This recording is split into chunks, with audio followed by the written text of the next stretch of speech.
Sejam bem-vindos e bem-vindas a mais uma edição do podcast Outras Conversas. Eu sou Antônio Neri Filho, psiquiatra e professor da Faculdade de Medicina da Universidade Federal da Bahia, aposentado. Se você quiser acompanhar o meu trabalho, inscreva-se no canal Conversando com Neri. E hoje eu vou conversar com uma jovem professora que se chama Joana Trigo. Ela é psicóloga e educadora. Ela me disse isso. Sou psicóloga e professora, educadora. E eu achei interessante que ela diz assim, mãe de 3 meninos. Então, eu achei isso um bom indicativo. E há mais de 10 anos, Joana trabalha com crianças do ensino fundamental. E eu soube que ela estava muito interessada na comunicação, sobretudo a utilização de equipamentos eletrônicos em escola. E aí eu resolvi conversar com Joana. Tudo bem, Joana? Tudo jóia, tudo ótimo, Nery. Então, viva. Então, Joana, a psicologia e a educação, você optou pela educação em lugar da psicologia, ou a psicologia ajuda a educação e a educação ajuda a psicologia? Na verdade, foi um caminho meio, não foi muito planejado, né? Eu fiz Uhum. psicologia e aí na faculdade surgiu esse estágio na escola. E eu sempre quis trabalhar com criança, sempre me interessei pelas infâncias, então esse era um tema que me convocava muito. Aí eu fui meio assim, sem saber o que é que ia ser. E aí na escola eu me apaixonei pela educação, e aí fui ficando, quando eu vi já estava lá, não tinha mais como sair, né? Disse professor, quando entra, não sai mais. Então, assim, a educação hoje é uma parte muito importante da minha vida, né? Então, hoje eu dou aula lá no Ensino Fundamental 1, já tem mais de 10 anos que eu estou lá. E a psicologia, claro, que me ajuda num olhar mais atento, mais cuidadoso, né? É uma escola que tem uma proposta de respeito muito grande às crianças e à subjetividade, então me permite ter um olhar, de fato, mais individual para as crianças, porque eu estou em sala de aula, de fato, eu não trabalho na parte do SOI, né? Como poderiam pensar, mas é na sala de aula mesmo. E você fala, Joana, em educação consciente. Eu achei interessante, porque eu fiquei pensando, Sim. o que é uma educação consciente que você, na sua apresentação, me Hum, disse? É uma educação não violenta. Você podia me isso. falar um pouquinho disso? Claro, então, eu conheci, quando eu sempre estudei, né? Desde a faculdade de psicologia, eu estudava sobre educação, mas quando eu tive filho, meu primeiro filho, chama João, tem 8 anos, eu me deparei com desafios que eu não imaginava mais que eu fosse me deparar. Eu pensava assim, já sou psicóloga, sou professora, já estou por dentro, né, do que vai acontecer. E, na verdade, a maternidade trouxe um milhão de outras coisas. E aí, com o João pequeno, eu comecei a me ver fazendo coisas com o João que eu não gostaria de fazer. Que, assim, eu, né, a maioria de nós, temos uma educação muito tradicional, mais autoritária, onde, né, manda quem pode, obedece quem tem juízo, criança Uhum. não tem querer, essas coisas que a gente, né, escutou. Então, eu comecei a me ver sem saber, eu não queria fazer as mesmas coisas, mas não sabia o que fazer. Então, eu estava meio confusa nisso. E comecei a estudar. E aí eu conheci que ela é até baiana, chama Elisama Santos, não sei se você já ouviu falar. Ela é psicanalista, é baiana, e hoje ela fala muito de comunicação não violenta. Então, foi a primeira pessoa que eu comecei a estudar sobre, foi com ela. E ela falava muito disso, de como ela cuidava dos filhos, de como ela conversava com os filhos de um outro lugar. Eu comecei a estudar, estudar, estudar, e aí eu fui entrando pela comunicação não violenta, estudei teoria do apego, fui estudando várias abordagens, até que e aí, assim, se você for procurar hoje na internet, tem muitos nomes, né? Tem educação respeitosa, tem educação positiva, tem educação consciente, tem educação não violenta. É tudo mais ou menos dentro do mesmo pacote. Existem algumas poucas diferenças, mas por que que eu gosto de chamar de educação consciente, né? Porque nesse processo todo da maternidade, com meus filhos, e na escola, eu vivi muito isso como professora, né? Acompanhando as crianças e as famílias. Quando a gente é pai, mãe, quando a gente tem filho, a gente muitas vezes se vê repetindo padrões ou tentando quebrar esses padrões indo para o total oposto, que muitas vezes também não é o melhor caminho. Então, por que consciente? Porque para a gente mudar, a gente tem que ter consciência do que a gente viveu, então a gente tem que olhar primeiro para a nossa história e pensar a partir dali o que é que eu, né, quero repetir ou não quero repetir, que educação eu quero dar para meu filho, que valor. A gente precisa ter muito claro, a gente às vezes acha que é uma coisa meio intuitiva, né? Vamos fazendo com o fluxo, mas na verdade eu vejo que não é assim, né? Então, assim, ser mãe e pai, para mim, especificamente, é a função mais importante que a gente tem, quem tem filho, né? Você tá ali ajudando outro sujeito a se tornar sujeito. Então, assim, a gente ter consciência é poder olhar para o que a gente já recebeu, e poder pensar mesmo, o que é que eu quero fazer? Será que isso faz sentido para mim? Né? Por que essa atitude a gente faz? Então, é muito nesse sentido de ter consciência. E não violenta, que é a educação que a grande maioria de nós teve, e que ainda é a educação, ainda que se diga muito hoje que está um pouco diferente, e está de fato, mas era uma educação violenta. Então, assim, as punições físicas ou punições, ou agressões verbais, né? Então, era uma educação que violentava a criança, muitas vezes. Claro que a gente sabe que a grande maioria não era na intenção de, né? A maioria dos pais pensava que estavam fazendo ali o melhor para os seus filhos, né? Mas hoje, quando você olha, você vê que era uma educação que violentava a criança a criança não tem querer, engole o choro, manda quem pode, obedece. Aqui quem manda sou eu, né? A casa é minha, você não tem como opinar. Então, coisas que a gente ouve corriqueiramente, mas que são coisas violentas, né, com as crianças. Isso quer dizer que umas palmadas estão inteiramente interditadas, Joana? Estão inteiramente interditadas, as palmadas estão inteiramente interditadas. E aí, assim, a gente às vezes Puxão de pergunta, orelha também, puxão de puxão orelha de também. orelha, nada disso. Se a gente pensar, por exemplo, se a gente pensar nisso, sem ser que for com criança, for com um idoso ou com uma mulher, aí já acha um absurdo, né? Já pensou se eu vou bater numa mulher para ensinar ela a fazer alguma coisa? Ou vou bater no idoso para que ele fez uma coisa errada, eu vou lá e vou dar um puxão de orelha nele? A gente logo vê, não, que absurdo, isso é violento. Mas uma criança, isso ainda é meio que aceito como uma coisa que mas é para ensinar, é para mostrar para ela que está errado. Mas aí tem uma autora que é da disciplina positiva que ela fala assim, Jane Nelson, ela fala, não sei de onde tiraram a ideia que para fazer alguém se comportar melhor, tem que fazer ela se sentir pior primeiro. E quando a gente faz uma criança, fez uma coisa errada, né? Sei lá, proposital ou não. A gente vai lá e castiga, dá um tapa, ou diz um monte de coisa, ela só vai se sentir pior.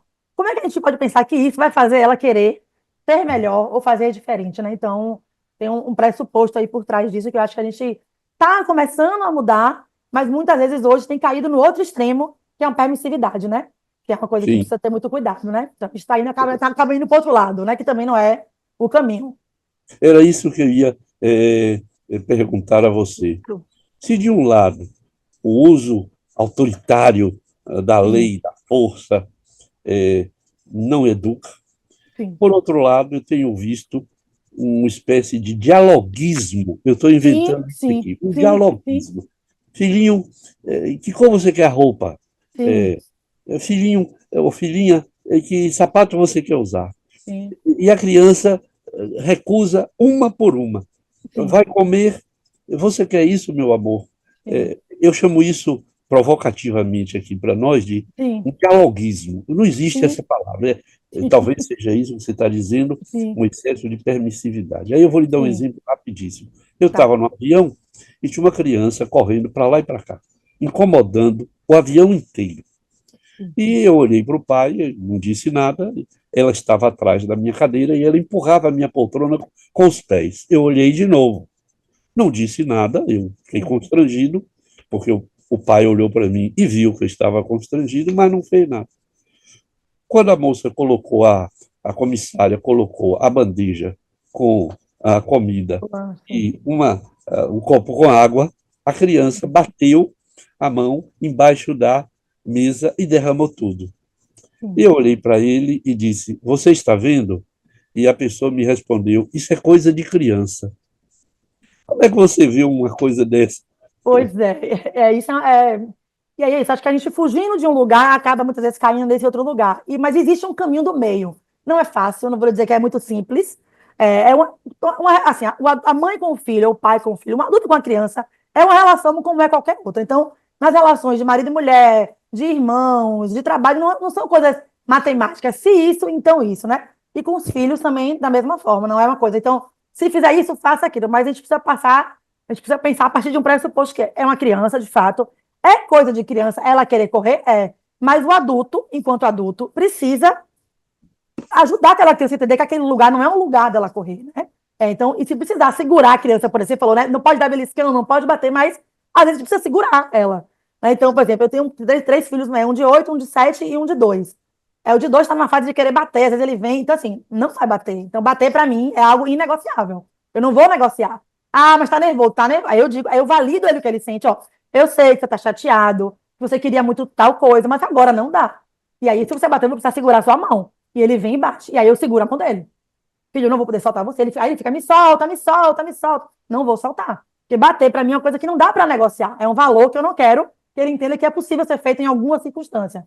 Então, o desafio é esse, a gente encontrar o que de fato é negociável e o que não é negociável. Então, não dá para negociar tudo, mas também dá para negociar muita coisa que a gente não negociava antes, né? Então, essa coisa da roupa, por exemplo. Meus filhos escolhem as roupas que eles querem vestir.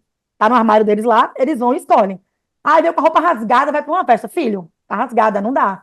Né? Aí eu, o que eu fiz? Eu separei uma gaveta de roupa de sair, uma gaveta de roupa para a escola, que a escola não tem farda, e uma gaveta de roupas que eles ficam em casa. Então, dentro daquele universo ali, limitado, eles escolhem. Não é qualquer coisa de qualquer lugar. Então, não dá para botar uma roupa de praia para ir num lugar que não tem nada a ver. Então, eu fiz isso a gente chama de escolha limitada, que é uma ferramenta de você dar um contorno, dar um contexto, mas permitir que ele exerça essa autonomia de poder escolher o que ele quer, né? Então, dá para Então, você encontrar um caminho, sabe? então, pensar nessa tarefa tão difícil, né, que Freud, Isso. inclusive, disse que são duas tarefas impossíveis: psicanalizar e educar. Então, diante dessa tarefa impossível, eu Sim. entendo que você está dizendo que a educação consciente é uma educação que pensa, que reflete, que Isso, sim, questiona, que busca respostas o tempo todo. isso. Né? Então, por exemplo, uma outra coisa que a gente não via muito antes e que é uma coisa que é super importante. Os pais, por exemplo, eu sei que não é para gritar, que não deve, mas eu grito, né? Eu sou uma pessoa como, às vezes a pessoa fala, ah, você é muito calma, como é que você consegue? Você tem 3 filhos e você sai sozinha com os 3, você é sempre assim. Eu digo, gente, eu grito também, né? Eu perco minha cabeça, fico nervosa. Então, mas eu tenho clareza de que esse meu nervoso não é culpa dos meus filhos. Eu tô cansada, eu tô sobrecarregada, é um dia que tá mais difícil. Então, ter clareza de que isso é meu faz com que eu consiga voltar. Filho, desculpa, não era para ter gritado com você. Né? Você não tem que ninguém gritar com você. Então, e a gente tem uma mania, às vezes, de pedir desculpa, meio que culpando o outro, né? Ah, desculpa que eu gritei, mas porque você fez isso. Isso não é pedir desculpa. Você está jogando sobre ele a responsabilidade do que você fez. Isso vale para qualquer relação. De amigo, de marido, mulher, de tudo, né? Você faz uma coisa errada, você sabe que você errou, que você não devia ter gritado, que você não devia ter mentido, o que quer que seja. Ah, desculpa, porque eu fiz isso, mas você também naquele dia, e aí a gente começa a devolver. E com os filhos é da mesma forma. Então, assim, desculpa, eu não posso gritar com você, eu não devo gritar. Ninguém merece estar ouvindo o grito de ninguém, né? Quanto mais do pai e da mãe. Mas estava chateada, estava nervosa, me descontrolei e gritei. E pedir desculpa não vai tirar a minha autoridade enquanto mãe. Muito pelo contrário, inclusive mostra para ele que ele também pode errar, e que errar faz parte, e que eu sou gente como ele, e que, né, tira desse lugar de que adulto não erra, só criança que erra, eu não posso errar. Então a gente humaniza mais essa relação, sabe? Não tem esse, não é para ficar tão horizontal, mas também não é para ficar assim, de cima para baixo. A gente tem um caminho aí do meio, não é fácil, não é simples, mas é possível. Agora, Joana, a gente leva 6 anos para fazer o curso de medicina, 5 de psicologia, Pois é. 4 de pedagogia ou serviço social. Você conhece algum curso para ser pai e mãe? Pois é, então a gente até brinca às vezes com isso no pessoal que estuda assim, né? Não tem, mas até devia algo, não para ser pai e mãe, mas na verdade acho que a terapia, a própria terapia, se você faz, isso já lhe ajuda, porque ele ajuda nesse processo de ter clareza do que é seu, o que é que foi de seu pai, de sua mãe, né? O que é que você quer. Então, se você tem um processo aí de análise, né, de terapia maior, você consegue pelo menos ter um pouco mais, poder olhar para isso, porque assim, o que eu percebo muito, né, e quando eu atendo como orientadora parental hoje, que tem esse papel de poder ajudar as famílias a pensarem um caminho diferente. Muita gente não tem nem consciência do que está fazendo, né? Vai fazendo e quando vê, já fez. Então, vou poder olhar, mas por que que isso te incomoda tanto? Então, por exemplo, para mim, eu tenho coisas que me incomodam muito mais do que outras no meu filho, que me mobiliza, que eu fico mais nervosa. Por que que aquilo me tira tanto do sério? E tem outras coisas que para outros é difícil e para mim é tranquilo. Então, por exemplo, chorar para mim, tranquilo, não tenho nenhum problema com isso. Pode chorar, eu vou, acolho o choro, mas isso não me faz querer parar de chorar, ficar desesperada, que pare de chorar. Para mim é tranquilo. Tem coisas que para mim são mais difíceis. Então, se meu filho mente, ou se ele inventa uma história que eu sei que não é verdade, aquilo me deixa louca. Então, aqui eu já sei que é um gatilho para mim, eu já fico me cuidando mais para que eu não estoure com ele, porque eu sei que aquilo para mim é difícil, né? Então, essa clareza ajuda muito nisso, de você poder, né? Mas não tem curso, mas eu acho que os pais precisam. é, quando eu estava grávida, meu irmão falava assim: ah, mas vai ser tranquilo, porque é uma coisa meio assim, você vai, é meio intuitivo. Ele dizia, você acha que é eu achava que era meio intuitivo. Eu dizia, não, ele até me deu um livro na época, eu falei, não precisa ler, porque eu já sei o que é para fazer. Mas não é, porque quando os filhos chegam, eles mobilizam coisas na gente que a gente não tem controle sobre, né? Então, quando você vê, você já está sentindo aquilo ali, você não sabe nem de onde está vindo aquilo. Então, acho que os pais podiam, talvez não estudar, no curso é muito difícil, porque não tem uma regra, né? Mas eu acho que poder olhar para isso num processo terapêutico, no apoio, né, algum profissional que possa ajudar a olhar para isso de uma maneira, né, de fora, olha só o que está acontecendo, que caminho é outro, né? Acho que dá para gente pensar. Fazer uma faculdade está difícil, mas pensar a gente consegue. Então, nesse sentido, claro, os processos terapêuticos, que a pessoa busca compreender Com melhor a certeza. sua vida, quem ela é, o que que ela sente, Sim, por que ela com vem, por certeza. que ela se zanga, por que que não dorme, por que que é assim, Isso, estressado. Eu acho que isso ajuda a pessoa a viver a muito. vida, não é? Sim, Agora, eu estava pensando outro dia, assim, é, além disso, a gente podia ter alguma coisa específica, como o Rubem Alves sugeriu, de que a gente faz curso de oratória. oratória. Eu adoro esse texto, é Oratória. E eu acho isso maravilhoso. Então, maravilhoso. assim, a gente devia ter algum curso para casar. Eu acho que viver junto é uma tarefa quase impossível. Pessoas que nascem em lugares completamente diferentes, Com certeza. famílias diferentes, com histórias completamente diferentes. Um dia olha uma para a outra e acha que você tem o que eu preciso, eu tenho o que você precisa, vamos viver juntos. Depois Sim. descobre que não é exatamente assim, que é muito mais sério do que isso. Então, não tem um curso para dizer assim, olha, casar é um exercício de tolerância, Sim. eu chamaria, para aproveitar aí da sua proposta, uma espécie de casamento consciente, Sim, maternidade consciente, sim, paternidade sim, consciente, sim, né? Nesse sim, sentido que eu estou tomando, quer sim, dizer, o consciente aqui como pense sobre isso. E eu acho sim, que é interessante. Agora, você sim. acha que os pais, os homens e mulheres que vão se casar, têm pensado nisso, nessa casamento consciente, ou nessa maternidade consciente, nessa É, educação consciente, eu Joana? não,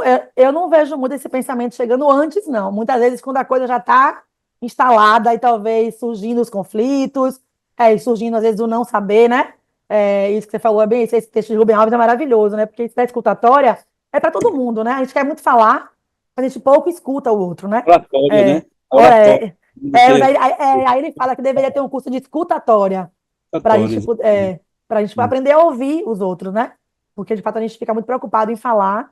E, assim, nisso, a comunicação não violenta, foi algo que eu comecei a estudar. Eu tenho algumas críticas em relação a algumas coisas, mas, assim, é muito como mudou minha forma de me relacionar de uma maneira geral.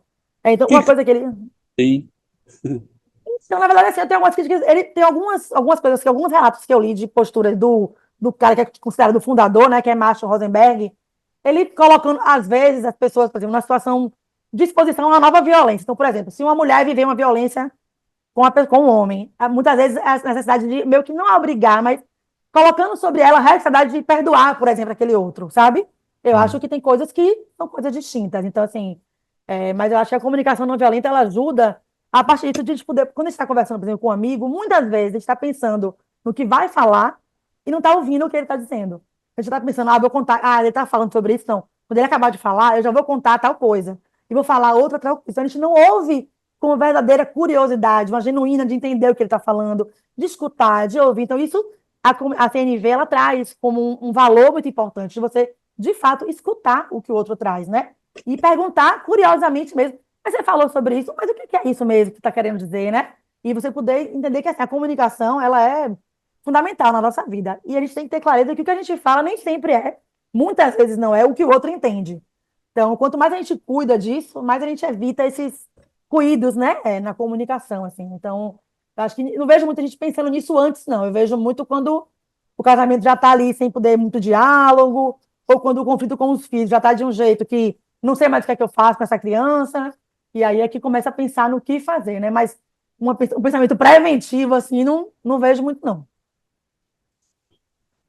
Você usa uma expressão que é a criança ter voz, né? Sim, Que nessa educação consciente seria sim, também um espaço em que a criança se manifesta, a criança Isso. o direito de dizer não e Sim, dizer sim, né? sim. E negociar. Você pode explicar um pouco melhor isso de Pronto. criança ter voz? Então, a criança, assim, primeiro é pensar que a criança ela é um sujeito, como somos todos, né? A gente precisa tirar, assim, na nossa sociedade tem uma coisa muito ainda muito centrada no adulto, ainda que se fale hoje muito na criança, ainda é um olhar a partir do adulto. Então, a criança, ela muitas vezes não está no lugar de que a opinião dela é respeitada, não quer dizer que ela vai ser atendida. Eu acho que esse é a grande confusão que se faz. Ouvir a criança não quer dizer fazer tudo o que ela está pedindo, nem atender a tudo que ela fala. Mas escutar é dizer ela que ela tem direito, por exemplo, de não gostar daquilo. Então, por exemplo, assim, meu filho às vezes fala, não quero ir para a escola, né? Eu entendi que você não quer, você está cansado, mas assim, isso não está aberto para negociação. Você vai para a escola. Então, eu respeito que você vai, mesmo sem você querer ir. Então, eu respeito que você não quer, permito que você faça o que você não quer. Que absurdo, como é que você fala que não gosta da escola? Não, você pode não gostar, mas você vai.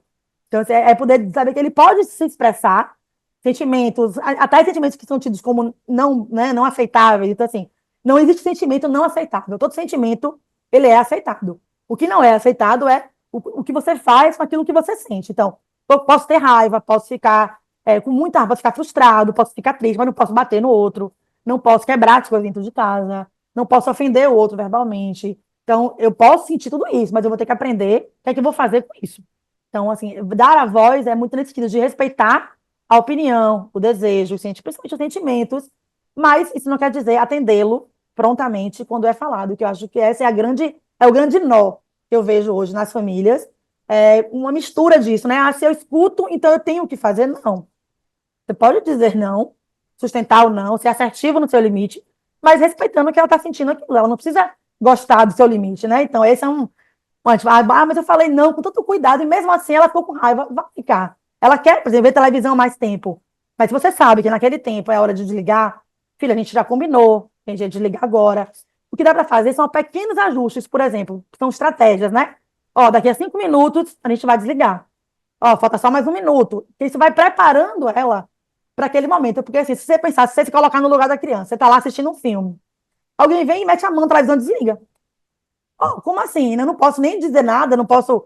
Então, ajustar com a criança nesse sentido, de encontrar caminhos não tão autoritários, assim, tipo, você possa exercer autoridade sem ser autoritário, sem ser violento. Então, ó, já assistiu muito desenho, quando acabar esse episódio, a gente desliga. E aí desliga. Ah, mas eu quero mais um, mas a gente já combinou. Esse era o último, vai desligar e acabou. Vai chorar, vai gritar. Você é muito chata, eu não posso fazer nada. As crianças falam essas coisas, né? Mas é isso, eu sei, filho. Você queria muito ver, mas não vai poder. E acabou. Não ter essa Agora, clareza é difícil. Joana, eu vou complicar um pouquinho mais, você já deve ter Complique. tido essa experiência. É que a mãe vai nessa direção e o pai diz, não é a minha. Pois Comigo, é. antigamente era assim, quando seu pai chegar, você vai ver. Quer dizer, as mães se dissolviam Sim, nas tarefas e perdiam completamente, saíam do lugar de autoridade, de sim, pessoa que pode, e transferia isso para a famosa figura paterna, figura de autoridade. sim, E o pai chegava. sim, Isso passou um tanto, não sei se passou pouco, você pode sim. me dizer, mas eu queria saber de você, quando os dois, o pai e a mãe, não navegam na mesma direção, não rimam do mesmo Sim. modo. Como é que você vê isso? É. Tem notado isso e como é que... Isso é o mais comum, na verdade, né, Néria? Assim, de que um esteja num funcionamento assim, muito de pensar sobre a educação, de não querer ser violento, de ter clareza, e outro, e muitas vezes é nesse sentido. Então, as mães, por exemplo, buscam muito mais esse apoio da orientação parental, os cursos sobre educação, sobre disciplina positiva, sobre limites. Se for ver no curso, tem um homem, dois, a maioria é mulher. E os pais, às vezes, ou se botando nesse lugar de que isso não é meu papel, né? Quem educa é a mãe, então eu vou ficar de fora, ou não concordando mesmo, acha que tem que ser mais duro, tem que ser mais firme, ou às vezes o contrário, a mãe dá os limites e o pai acaba permitindo tudo, né? Não é uma coisa assim, o ideal seria de fato que os dois estivessem alinhados, minimamente, mas assim, independente se o pai concorda ou não concorda, se a mãe entende que ela não vai ser, que ela vai promover essa educação, ela pode continuar promovendo, e isso já vai ter um efeito positivo naquela criança. E a criança vai entender que naquela relação ali vai ter uma segurança maior para se expressar, provavelmente. Vai ser com quem ela vai falar, o que ela sente, provavelmente, mais vezes, né? Mas assim, aí eu acho que o que muda um pouco, mas acho que existe um limite, que é assim, se o pai vai bater na criança, por exemplo, e isso para mim é um limite. Então, eu vou entrar, não pode entrar, porque senão você vai tirar a autoridade do pai, né? Antigamente se falava muito isso, não pode desautorizar o outro na frente da criança. Dependendo do que for, eu acho que a gente precisa entrar, assim, a gente não vai, assim como a gente não permitiria que alguém fosse violento com uma pessoa qualquer, né? Você tá dentro de uma casa e de repente alguém vem dar um empurrão na mãe, ou bate, você vai dizer, opa, pera aí, não pode. Por que com a criança a gente acha que tudo bem, né? Então, não é tudo bem, você não vai poder bater, entendeu? Então, acho que aí, assim, e sempre trazendo, então, assim, eu sempre sugiro, né, para os casais, assim, de ir compartilhando pequenos textos, mostrando algumas coisas, para ir tentando convocar esse outro que não está pensando sobre isso, para que ele possa pensar dentro do, claro, do tempo do funcionamento de cada um, que não vai ser o mesmo, né? Mas acho que a gente pode ir plantando pequenas sementinhas, assim, para ir promovendo uma educação mais respeitosa, sem ser violento. Não é fácil, não, é difícil. Muitas vezes no atendimento tem dois pensando diferente, aí estão batendo boca, às vezes brigando, mas você deixa tudo, mas você também não deixa nada, né? Então tem esses conflitos, mas eu acho que dá para encontrar uns caminhos possíveis. E aí eu lembro até de você que você falava disso um pouco na coisa das drogas, né? Que é uma redução de danos. Assim, a gente não vai conseguir é, fazer tudo, a gente não vai conseguir. E hoje também existe essa confusão, eu não quero deixar traumas no meu filho. Não existe isso. A gente vai errar, a gente vai fazer besteira, a gente vai reduzir o que a gente pode, a gente vai minimizar as coisas, a gente não vai ter como zerar.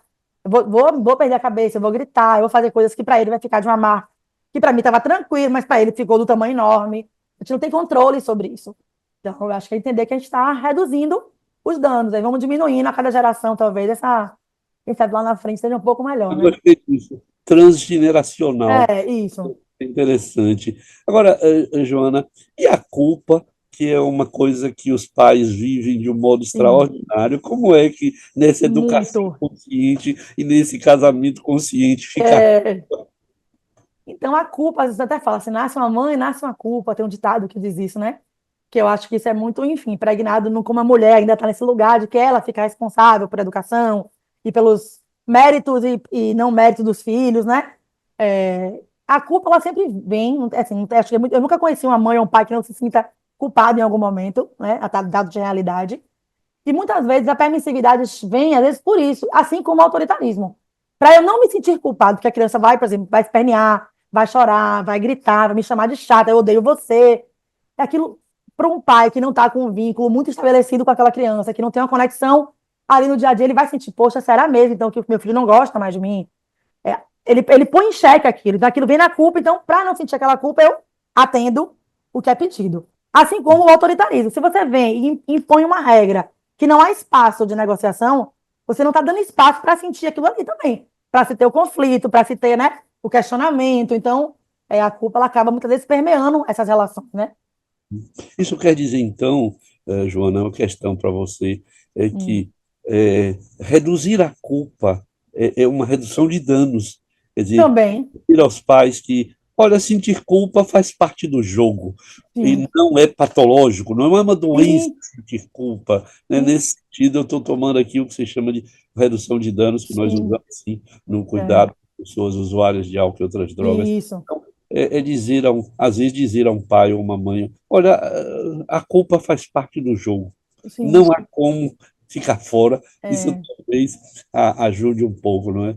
Agora, sim, eu queria mudar um pouquinho com você o rumo da nossa prosa, que sim, é essa epidemia da utilização do Instagram, do sim, TikToks, que eu nunca olhei isso muito, porque eu acho que é muito estranho, mas sim, eu tenho visto as pessoas, quase que a gente falou na pandemia, e eu acho que nós estamos vivendo uma pandemia, caminhando para uma pandemia sim, é, do uso, eu não diria patológico, talvez não, mas muito sério do sim, celular, né? E eu tenho visto aí escolas, por exemplo, na Europa, proibindo a presença sim, de sim. celular e tablet. Eu vejo em casa os pais tendo dificuldades de controlar isso. Como é que você tem trabalhado essa questão da comunicação, dessa comunicação moderna, É. na escola, particularmente? Então, assim, esse um tema realmente que não dá mais pra gente não falar sobre isso, né? Está cada vez mais forte. Então, não à toa está surgindo esses projetos de lei aí, né? Agora em São Paulo já passou, está faltando só, acho que, implementar de fato a lei que é para proibir nas escolas. E tem um projeto nacional, né, que ainda não tramitou todo. Aqui em Salvador, por exemplo, assim, a maioria das escolas de crianças menores, por exemplo, na escola que eu trabalho, já não pode celular, mas lá só vai para Fundamental 1. Mas assim, nas escolas de meninas, a partir do Fundamental 2, a gente vê que isso é muito mais difícil. Porque as crianças, a maioria levam o celular. Algumas escolas tentam controlar o uso na sala de aula. O tipo, na sala não pode usar. Mas na hora do intervalo, está todo mundo com o telefone na mão. E é um momento que as crianças deveriam estar interagindo uns com os outros, se relacionando, né, ali presencialmente. E elas estão cada uma no seu telefone, fazendo, às vezes até jogando entre eles num jogo online, ou fazendo qualquer outra coisa, né? Esse ano lançaram, Jonathan Haidt, que é um psicólogo americano, lançou um livro que chama Geração Ansiosa. E é um livro que está, assim, né, se falando em todos os lugares que se fala sobre isso, porque ele fez um estudo bastante importante sobre. E ele vai construindo um argumento que é atrelando mesmo adoecimento mental de crianças e adolescentes, um aumento muito grande com o uso do smartphone e da rede social. Então, ele faz a questão do tempo, né? Então, a partir de 2010, os gráficos todos vão subindo, assim, absurdamente. Depressão, ansiedade, suicídio, principalmente esses três, entre crianças e adolescentes. Então, ele vai construindo, por exemplo, a depressão em adolescentes, nos últimos 10 anos, aumentou 150%. É um número muito alto. Né? Suicídio e automutilação, mais de 160% nos últimos 10 anos. Então, está subindo, assim, os gráficos são todos muito, muito assustadores mesmo de você ver. E aí, o que é que ele propõe algumas estratégias para que a gente possa diminuir isso, mesmo como reduzir mesmo danos, porque a gente não é negar a tecnologia está aí, é importante, a gente tem muitos ganhos, como esse aqui agora, né? Se não fosse a tecnologia, não estaríamos aqui agora conversando. Então, tem muitos ganhos, mas a gente precisa entender que, assim, se nós adultos estamos com dificuldade de administrar esse uso, que estamos, a maioria de nós, às vezes fica ali o tempo inteiro olhando aquelas notificações do Instagram, os stories olhando sem parar, quando você já passou uma hora, você está ali fazendo nada, só olhando a vida dos outros, né? Então, se a gente está com dificuldade de controlar uma criança que está indo em formação, que o cérebro não está pronto, que não tem esse autocontrole, para ela isso é muito mais danoso do que para a gente. Então, eu acho que é algo que a gente precisa, de fato, entrar com o limite. Aí, eu acho que aí entra, a gente estava falando da educação. Se eu sei que faz mal, se eu sei que isso causa tanto prejuízo, não tem muita negociação com algumas coisas. Não vai, pronto, entendeu? Mas você não acha que as famílias estão usando isso como uma estratégia de controle, domação, de sedação das crianças? A gente brinca que assim, a babá da atualidade muitas vezes é o tablet e o iPad, né? Então você vai para um restaurante, as crianças estão ali todas na mesa, quietas, tranquilas ali, né? Cada uma no seu aparelho, não estão dando trabalho para os pais, não estão reclamando, não estão cobrando a comida, não estão. Isso também na rua, né? Nos lugares. Acho que envolve outras coisas, que é também assim, pensar em como é que principalmente as mães, né? Então, às vezes sobrecarregada com os filhos em casa, hoje em dia com trabalho remoto. Às vezes está trabalhando em casa, a criança está em casa e não tem o que fazer, vai ter que botar na tela, e aí vai fazer o quê, né? Tem isso, de fato, a tela entra hoje muito como uma babá e uma coisa de acalmar e controlar aquela criança. Só que é isso que a gente precisa mostrar para os adultos e para os pais, que assim, isso só piora. Porque na hora que você tira aquilo ali, parece, quem já vivenciou alguma criança que estava muito usando a tela e você tirou, parece uma crise de abstinência mesmo. Ela fica enlouquecida. E chora, e grita, e nada funciona. É um negócio assim, bem assustador mesmo. Então, e os algoritmos, os jogos, eles são feitos para isso, para causar um vício na gente. Então, se está numa criança, um adolescente, o vício é muito maior. E se ela tá ali naquele movimento, você tira, então assim, quando meu filho era mais novo, eu não tinha tanta clareza do mal que isso fazia. Então, meu filho mais velho assistiu televisão, Peppa Pig, Show da Luna, esses desenhos todos. E em dado momento, eu comecei a perceber que estava muito, aquilo foi me chamando a atenção, assim, do quanto ele ficava ali, hipnotizado naquela tela, né? Ele era bem pequenininho. E aí eu falei, não, a gente vai ter que tirar. E a televisão ficava na sala de brinquedo da casa. Ou seja, já estava errado, porque se era um espaço de brincar, como é que tem uma televisão ligada o tempo inteiro? Primeira coisa que eu fiz foi tirar a televisão de lá e colocar na sala. E aí eu fiquei mais ou menos uns 6 meses sem televisão em casa, para ninguém. E foi difícil para todo mundo. Mas depois disso a gente conseguiu voltar para um uso hoje muito regulado. Então, assim, a gente vê um filme, e aí você pensar que tipo de coisa você vai proporcionar para assistir. Dá para assistir televisão? Dá. Agora, evitar desenhos, aqueles desenhos curtos que ficam se repetindo infinitamente, nunca acaba. Então, um filme que é um tempo que exige uma concentração maior, um filme longo, né? Então, exige que a criança fica ali 1 hora e meia. Você vai, ao invés de colocar 3 desenhos de 30 minutos, coloca um filme de 1 hora e meia. Que ele vai exigir uma história inteira, que tem um começo, meio e fim, maior. Então, isso exige da criança outras coisas. Mas é um desafio mesmo, no momento que a gente vive, na logística de vida que a gente tem.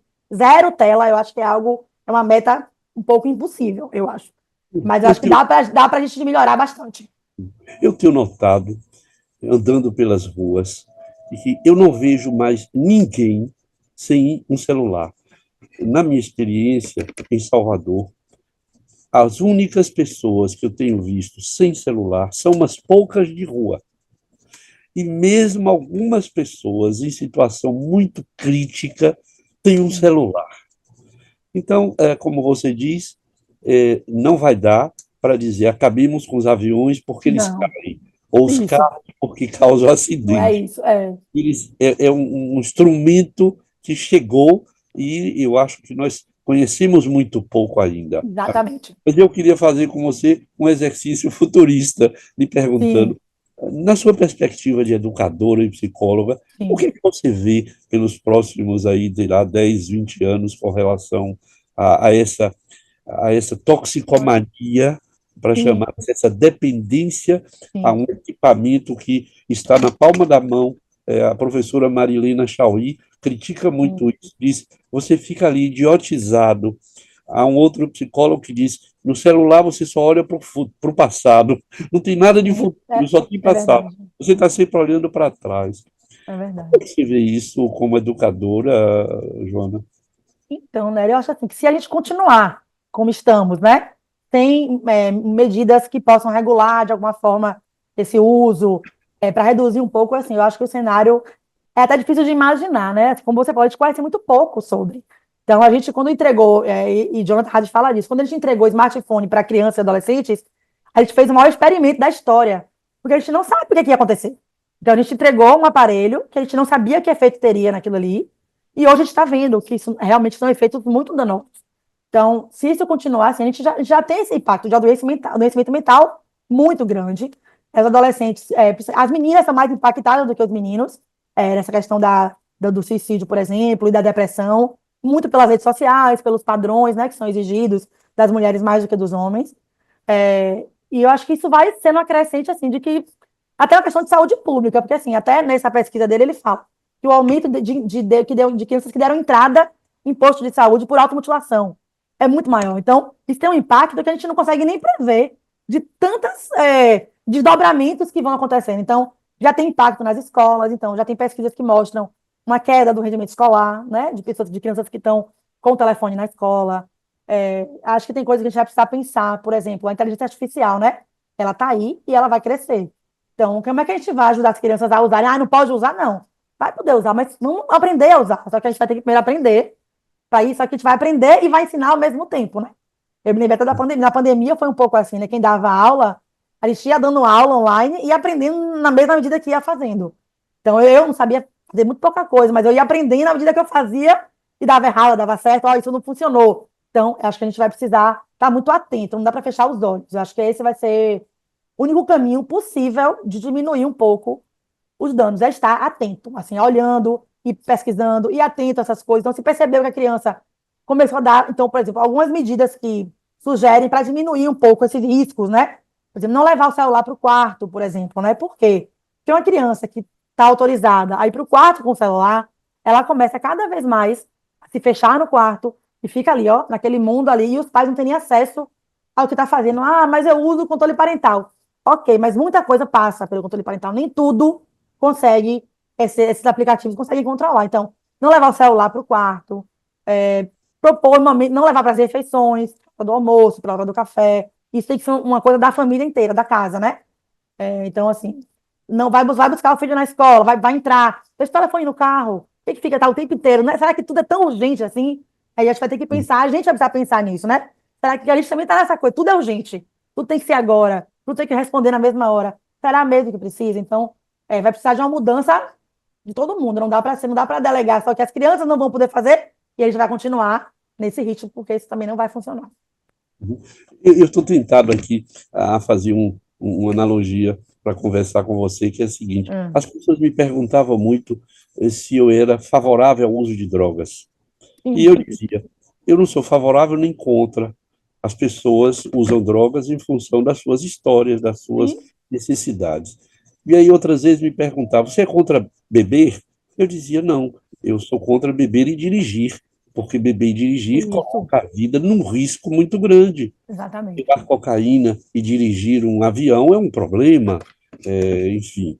E aí eu coloco isso para você para pensar o seguinte, para lhe colocar a seguinte questão. Você acha que é possível se utilizar o próprio celular e a própria redes sociais Hum. para cuidar do uso da rede social? Não sei se me faço entender. Quer dizer, Entendi, entendi, o próprio instrumento, que é inelutável entendi. o uso, eu penso que nós vamos, no futuro, ter uma coisinha de nada, talvez no relógio, como eu Sim, vi um dia. já tem, né, relógio que você consegue Pais, ver né? tudo. É. Você não tinha nem pensado em nascer, tinha um detetive de um desenho, uma revista em quadrinhos que chamava Dick Tracy. Sim, Isso tem mais de 50 anos. E ele tinha um é. relógio que não, você não pode nem ter ouvido falar, porque ele Não, desapareceu. Isso é coisa para quem tem 80 é. anos, como eu. E ele falava no relógio. Sim. Mas imagine que eu estou me referindo a uma coisa de 50 anos atrás. Então, ele falava, e aquilo era o futuro do futuro, uma espécie de Sim, Júlio Verne, né? O futuro do futuro. E hoje nós estamos com os telefones aí nos relógios, não é? sim. Então, minha questão para vocês, você pensa que é possível se trabalhar essa questão dessa dependência através do próprio instrumento que causa dependência, como usar drogas reduzindo os danos, sem pensar na abstinência, usar o Sim. aparelho tendo ele próprio instrumentos que possam minimizar essa dependência. Você já pensou nisso? Não, nunca tinha pensado, né? E aí você trazendo isso, eu fico pensando que assim, não sei se não consigo pensar uma forma de usar o próprio telefone, no caso, pensando no smartphone, né? Para isso, mas eu acho que a gente pode, por exemplo, se existe leis que regulam ou que cobram que essas redes sociais, por exemplo, se responsabilizem por algumas coisas. Isso talvez ajude a criar. Então, assim, a gente não vai dar para lidar com a abstinência. Acho que, como você falou, eu acho que essa analogia que você fez é ótima. Que é isso, a gente está aí, está posto. Isso está aí e continuará estando aí. Então, o que a gente pode fazer para tornar isso menos pior do que tá, né? E para usar até o que tem de bom, no caso, porque tem coisas boas, que no caso da droga tem a sensação de que tá usando ali, talvez que ache, né? Bom, mas no celular, no smartphone, tem coisas positivas, né? Então, para que a gente possa diminuir as coisas negativas. Então, acho que regulamentar essas redes sociais. Então, assim, por exemplo, o Instagram, o TikTok, o WhatsApp, tem uma idade que é 13 anos, por exemplo, né? Teoricamente, só poderia ter acesso quem tem 13 anos. A gente sabe que tem crianças menores do que 13 anos que mentem a idade no cadastro para poder entrar. Então, essa já é uma coisa assim, eles têm como checar isso de uma maneira mais rigorosa. E não tem, você só clica e acabou. Então, você já está lá entrando sem nem poder estar. E ainda assim, essa idade de 13 anos, ela não é pensada pensando no estudo que foi feito, que com 13 anos é tranquilo. Não tem a ver com isso. Tem a ver com uma lei americana sobre proteção de dados de crianças. Então, assim, lá é proibido empresas coletarem dados de crianças e adolescentes abaixo de 13 anos. Então, por Sim. conta dessa legislação, as empresas que são de lá, né, regularam desse jeito. E aqui, como a gente não tem uma regulação própria, é 13 anos também. Então, assim, acho que dá para regular de uma forma que fique é, menos danoso, porque assim, os algoritmos, tudo é feito para você ficar daquele jeito. Então, talvez responsabilizar, já tem processos, inclusive, de famílias que entraram contra o Facebook, por exemplo, contra a empresa, porque o filho participou de um desafio desse online e a criança se suicidou, e a família entrou com um processo contra a empresa, dizendo que eles eram responsáveis por aquilo, de alguma forma. E aí, enfim, não sei se já tem um final disso, mas eu acho que é responsabilizar um pouco quem pensa naquilo ali, porque se pensou para ser tão ruim, talvez possa pensar para ser de um outro jeito, né? Então, Então, nesse sentido, você tem toda a razão de dizer, é preciso que o Estado possa legislar. Isso é isso, exatamente. possível. Estabelecer regras, estabelecer Isso. leis, não pode nesse horário, na escola não pode, Exatamente. botar numa gaveta, e eu acho que nós temos carecido dessas Sim. leis, e escolas como a sua têm produzido isso, mas não sob a proteção da lei, mas numa organização da própria escola. Sim, Eu estava exatamente. pensando que é o seguinte, de vez em quando, eu acho que eu não sou um dependente do celular. E a entrevistada é você, e eu estou aqui no pecado de me colocar quase que no lugar do entrevistado, mas você vai me perdoar Sim, esse tá. pecado. Eu estava pensando o seguinte: de vez em quando você está olhando coisa no celular e aparece uma mensagem que você não quer. Aparece propaganda de bicicleta, aparece Isso. navio. Quer dizer, é nesse sentido que eu pensei, será que seria possível, né, sobretudo se a lei Sim, determinar que as pessoas usando o celular sim. apareçam mensagens que possam, de Sim, algum modo, advertir. talvez, sim. Você já tem 2 horas utilizando o celular. Isso Sim, causa cegueira. Ponto. Quer dizer, uma coisa desse tipo sim, que eu sim. estou É, colocando. já, os telefones hoje, a grande maioria, não sei se todos, mas você pode regular e dizer qual é o limite de horário que você quer. Então, por exemplo, eu quero que me avise quando eu estiver 2 horas usando tal aplicativo. E eles avisam, né? Agora, que se você vai parar vendo aquele aviso ou não, aí já é uma outra coisa. Mas você consegue fazer essa. Tem alguns, então, e você pode ir lá olhar. Então, às vezes você vai lá e vê tantas horas no Instagram, tantas horas no WhatsApp. Às vezes assusta quando você vê o tanto de horas que você ficou, que você nem se deu conta daquilo. Mas tem como. Hoje nos telefones você consegue fazer isso, de delimitar, inclusive, um prazo. Ó, quando chegar em tantas horas, você avisa para poder. E aí ele fala. O problema é você avisar ao garçom. Quando eu tiver tomado 6 cervejas, você. Pois é, O exatamente. problema é pedir ao garçom que faça isso e que o garçom queira Não fazer consiga. isso. Pois é, Que o garçom concorde em fazer essa exatamente. advertência, não é legal. Mas a gente está caminhando para concluir essa conversa generosa sua. Eu vou lhe fazer uma pergunta que eu sei que é difícil, você responderá se achar conveniente. Tá. Como é que você acha que as escolas públicas vão lidar com isso, considerando o que nós sabemos das dificuldades da escola Pois pública, é. que tem todo mundo celular, Sim. professores e alunos? Você acha que como é que a escola É, pública vai lidar com então, isso? Nery, eu acho assim, que a gente precisa estar claro que tudo que a gente vem falando aqui, que eu vim falando, tem um recorte social aí, né? Porque se você for pensar, por exemplo, numa pessoa que mora numa comunidade que tem é, tiroteio, que tem outras coisas, no celular é mais seguro do que você estar na rua. Então, tem um recorte aí que assim, eu realmente não sei te dizer como é que a escola pública vai cuidar disso, porque assim, tem que ter uma estrutura para fiscalizar isso, tem que ter toda uma. Então, eu não sei como é, nem sei se essa lei de São Paulo vale para todas as escolas, ou se é só, imagino que seja para todas. Não sei como é que isso vai funcionar na prática e que saída a escola vai conseguir dar para isso, porque é uma realidade muito diferente da escola particular, por exemplo, né? Então, enfim, é outro funcionamento. Eu realmente não sei te dizer como é que isso vai funcionar, não. Acho que vai ser um desafio muito grande, porque existem outras variáveis aí, né, atravessando a escola, então é um pouco mais difícil, talvez. Joana Trigo, Eu. essas minhas conversas têm sido muito mais, a minha intenção, abrir uma janela, Sim, iniciar uma provocação, é quase como, não, sim, não é uma conversa solucionática. Eu sim, tenho dito que é sempre uma conversa problemática, quer sim, dizer, chamar a atenção às pessoas que ouvirem pelo nossa conversa aí, sim, pelo YouTube, ou se ouvirem pelo Spotify, poderão algumas se despertar para isso, poder alguma então se coisa. tornar um ouvinte consciente, para usar Sim, a sua formulação. Então, eu queria sim, deixar isso claro, que não é nunca, que não é um lugar da solução, que é um lugar de sim, iniciar uma reflexão. Então, nesse sentido, eu quero lhe agradecer. Acho que é uma conversa provocativa, generosa, que implica os professores, implica sim, pais, implica psicólogos, implica nós todos, para um fenômeno de sociedade. Eu acho que é isso que sim.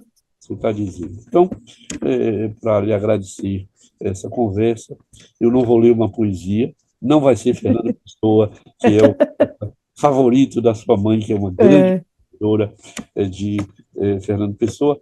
Eu vou ler um breve texto para você de Eduardo Galeano, que é um escritor uruguaio que eu tenho um apreço muito grande, nesse livro, que chama O Livro dos Abraços. E eu estava procurando um texto para ler para você e dizer: olha, isso é o meu agradecimento pela nossa conversa. E encontrei um texto que chama A Casa das Palavras. E eu achei, se ela é professora, então eu acho que o professor tem muito a ver com essa história das palavras. E a história que ele diz é a seguinte: na Casa das Palavras, sonhou Helena Vilagra, chegavam os poetas. As palavras guardadas em velhos frascos de cristal esperavam pelos poetas e se ofereciam loucas de vontade de ser escolhidas. Elas rogavam aos poetas que as olhassem, as cheirassem, as tocassem e as provassem. Os poetas abriam os frascos, provavam as palavras com o dedo e então lambiam os lábios ou fechavam a cara.